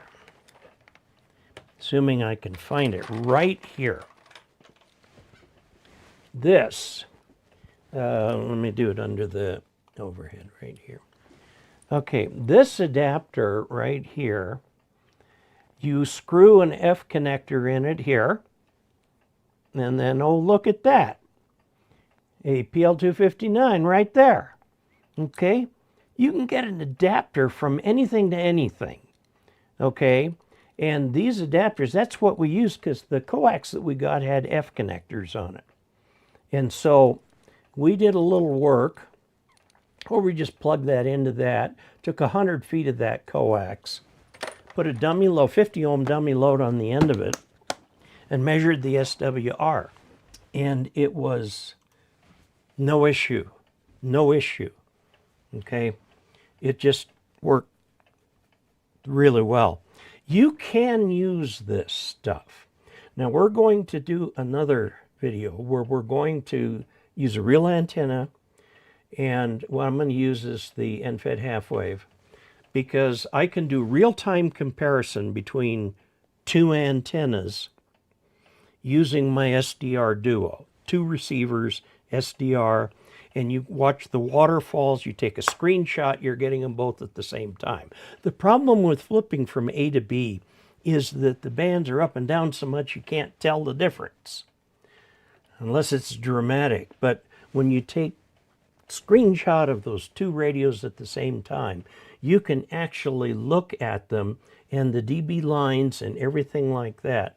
The ones from SDR Play, the software-defined receivers, or they call them radio spectrum processors, RSPs, those are good enough to be used as test equipment. I mean, they're very high quality, well engineered, and they're not that expensive. Now I'm testing a new one right now, and I can't pull it out of the circuit right now, but it's right here. It's about twice the size of a normal one, but in the back you put a Cat 6 cable and connect that to your router. And from anywhere in the house, you put the router's IP address and use the port of 9001. And you're looking at it right on screen. Now, the one thing I have remaining to try is go somewhere else and try logging into this. Now, Starlink's not going to make my IP fixed for a long time, okay? It's just not going to do it. So the problem with logging in from the outside is I got to figure out whatever IP address that Starlink is giving me at the time. Okay, now, or I could connect it to the local ISP because they have given me a fixed IP. I don't need it for anything, but well, I did need it at one point. I was having so much trouble with people breaking into my website that I arranged it with the company that only one IP address could talk to their system. And it was the IP address that the local people assigned me. So they gave me a free fixed IP, which was very nice. Okay, Larry Fields, let's see. Larry Fields in Taiwan, we used lead wire twisted around posts in the fuse box during the mid-50s. I survived somehow. Yeah. Thanks for all, oh, this is to Dave. Thanks for all you do for us amateurs. Have a great fall season. Hope the leaf colors are beautiful there. They turn around the last full week in September. So we're a couple weeks away from seeing color, and it'll last. It depends where you go. Red Mountain Pass is the end of September. The very beginning of October is Lizard Head Pass. You can get kind of into the middle of October up Owl Creek Pass. And so there are, you know, it's not all at once. It's not all at once.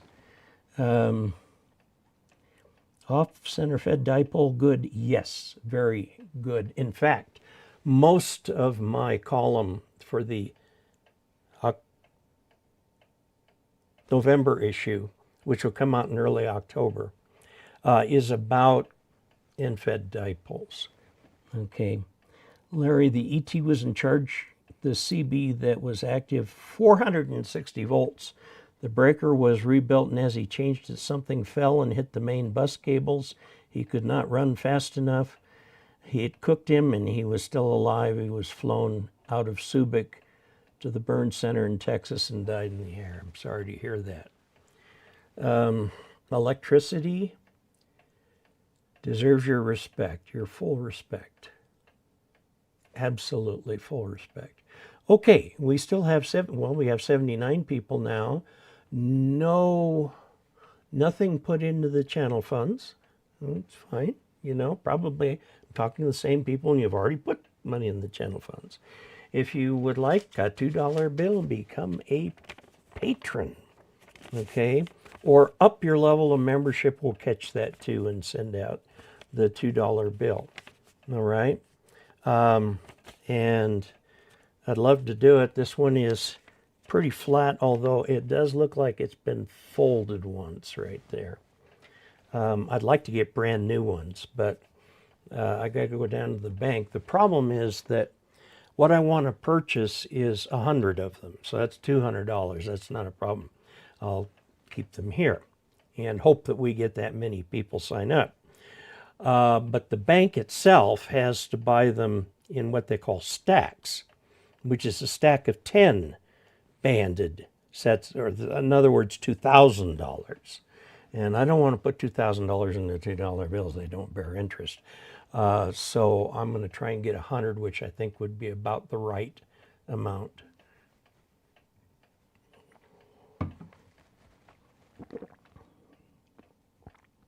And Walt Schlender. Walt, how are you? Walt Schlender is my son's age, and his dad learned about ham radio from John and I, and Walt and his brother Amory came and became major members of the Bark Jr., and I think Walt went to Dayton once to give a talk at the Youth Forum. And Rick Wilson says, welcome to Augie's Special. Yes. Walt, it is so good to hear from you. My sister checked in earlier. Also, my good high school friend, Arlo Jones, checked in. I mean, it's just getting to be a smaller world. And we're up to 80, and we're going to quit because I am, 15, 20, 23 minutes overtime. Now, the clock on my repeat, I've got two things here. I've got YouTube set up here, and I've got OBS Studio right here. OBS Studio's in real time for me, but this over here is what YouTube is sending out, and they're a good 10 minutes behind. So when we quit, I'm going to have to just let it run for a while so everybody out there gets it. Once I say it's the end, you know, you're welcome to leave. Thank you all so very much. Please, you can do the super chat, super thanks. A lot of people throw in a couple bucks with a comment. That's very nice. And if you don't like Patreon or YouTube or Google or whatever, there is always PayPal. PayPal is, I guess, legally defined as a bank. And there is a way that you can join at the $5, $10, or $20 level. Most people are $5, obviously. I don't have a $2 level there. I might get more people that way. All of these take a little chunk out of for their service. I think you probably PayPal takes the least, but Patreon's pretty good. And of course, I get the advertising revenue from Google and stuff like that. So if you watch this afterwards, if you watch the live stream afterwards, there will be ads. But I don't do them during the live stream. So there you go. Thank you all so very much for being part of this great thing that is Ask Dave. If you see me at the Albuquerque or the Pacificon or up in Grand Junction at the, what is it they call it, the section convention up there, if you see me, please stop me and say hi. Let's shake hands, do selfies. I want to hear a little bit about what you're doing with ham radio. Whatever you want. If all you just want to do is say hi, that's fine. I'm fine with all of it. But thank you so very much for being who you are. Until we next meet, 73.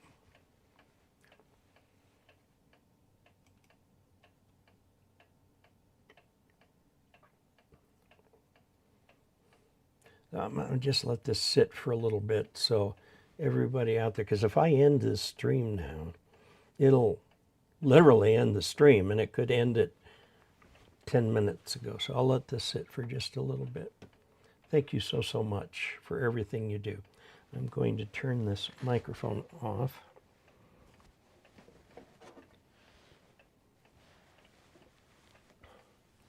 Where's the doohickey? Here it is. So there won't be any sound. Sorry about that.